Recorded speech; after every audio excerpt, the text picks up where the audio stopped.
Back. What are you thinking here, Owen? Which draft do you favor?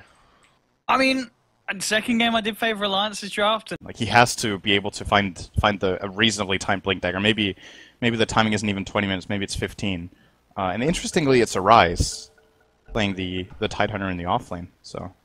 Mid laner from a couple, rather, first game and second game. There's a fight breaking out bottom to DK. There's also a cast to go through. Good Gale on Bulldog. Bulldog might be in trouble. Has his salve. They might get the first blood on Yapsor. They will turn it around. They will take down the Undying. And a trade great body block from S4 onto Beaver Knight. Looking to try to take him down. There's the Crypt Storm. Last right click will do the job. They want to trade for S4 as well. It's a bloodbath. 2 for 2. Might even be a 3 for 2. Ake takes a heal to the face. Mad gets the kill. Now they're chasing after Minuts in Paris. All the meanwhile is taking no damage. It's just right clicking from the backside. He will not be able to chase down Minuts as he has the boots of speed, but now the wrap coming in from Yapsor. He's going to walk right back in. No use. The creep camp, he blocked it. They blocked the creep camp. He was going to try to deny himself. That turns into a 4 for 3. I like this mode. This eye is really not that big of a deal. It's more about how the lanes are shaping up, and I think Arise is going to have a really difficult top lane. This alone. He's actually playing without Stout Shield. Yeah. He's going to get Kraken very early, so Stout is pretty weak. That's actually not the surprise. The surprise is he's playing without boots, pardon me. Stout Shield and Tide is generally pretty weak. Early. Sakshiko, of course, getting 2 kills and 2 assists, so while he might not be getting the most out of CS, he's still got a great time because of the kills he got earlier on. So we'll have to wait and see if they do rotate, if they do go for kills. Oh, Arise top lane. There's the Blood Right. He did get his Kraken shield off, but that doesn't matter because the Soul Assumption comes out and this lane seems impossible, so it seems very difficult anyway. Yeah, Lotus solo against Tide. I think it's a good enough lane. Most melees lose one-on-one to Tidehunter, but Bloodseeker actually has enough damage, especially if they're pressuring other lanes. This Undying is going to be useless if they keep playing like this. Dead. Good rotation from Minuts. Take some tower shots. Yeah, this is what they need. Just pick up an Invis rune. They'll walk right next to Yapsor. There's a lot of heroes kind of rotating and convening around mid, so they need to be careful. Mad's going to run into 2 of them. He'll get Magic Missile. He has Grave, interestingly enough, and he has the mana to use it. Paris will shoot him from the low ground. Kind of relying on hopefully that the misses don't go. Mad will die in the end. S4 was going to try to get up there, but there's just a lot of heroes mid. Yeah, he's dead. That Tombstone's going to do work. Look at the Death Prophet ulti. Paris is going to go down to the Tombstone, and already S4 is running amok here for Alliance. Minus was looking for maybe a Magic Missile. Will tank the creep wave instead. More TP's mid. What's happening? Everyone's just running mid. Minuts dies from the tower. Yes! Oh my god, he's dead. S4 needs to be careful as well. What's going on? So Mad graves himself, and he has a TP the whole time, I do. Tied up, and they're ready to go. At the very least, the clowniness is not happening top lane. Loda's already got Rapture. Rise is like, guy, you've got to be kidding me. God damn it. He's going to get dove. Blood Right's going to go first and foremost. There's a TP coming in. There's the Soul Assumption as well. Ake's low.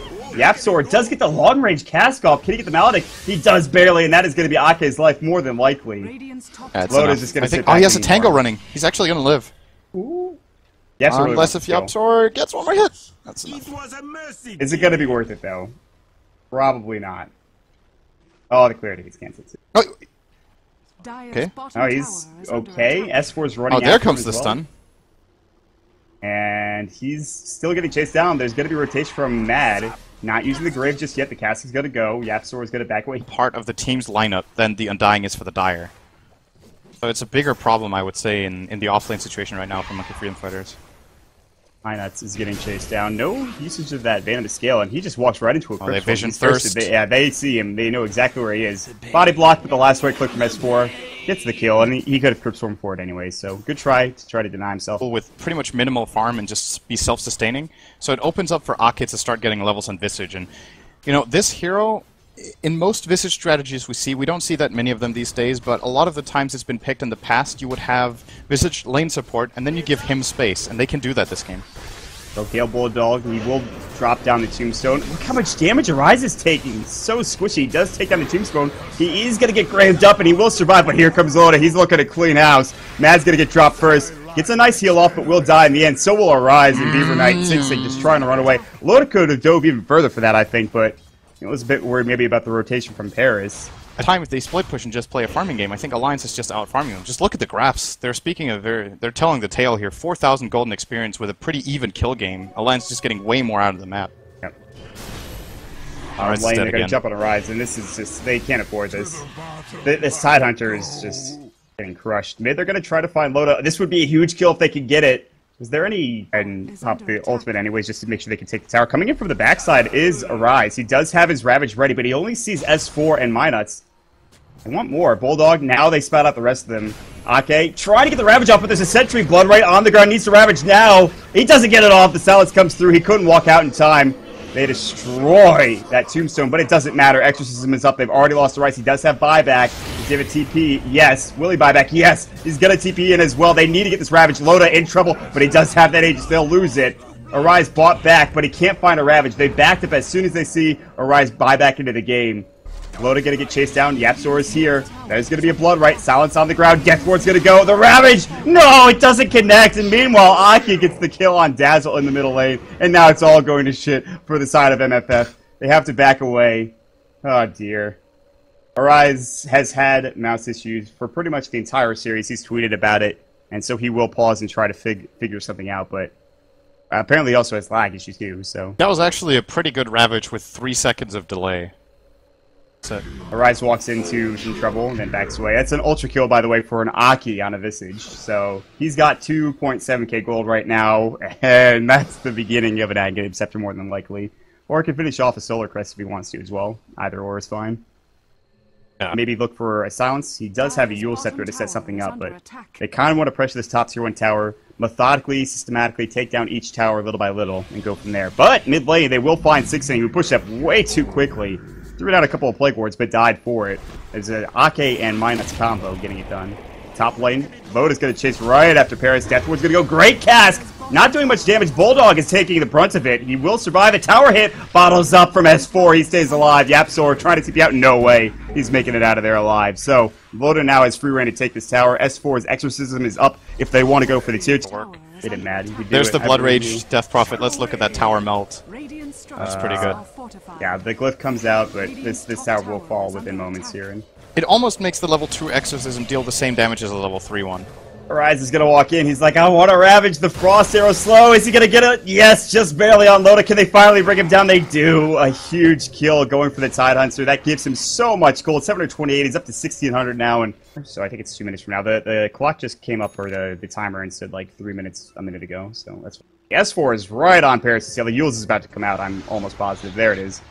And this is a dead Drought Ranger. Silence comes out as well. And 3 gold for Loda.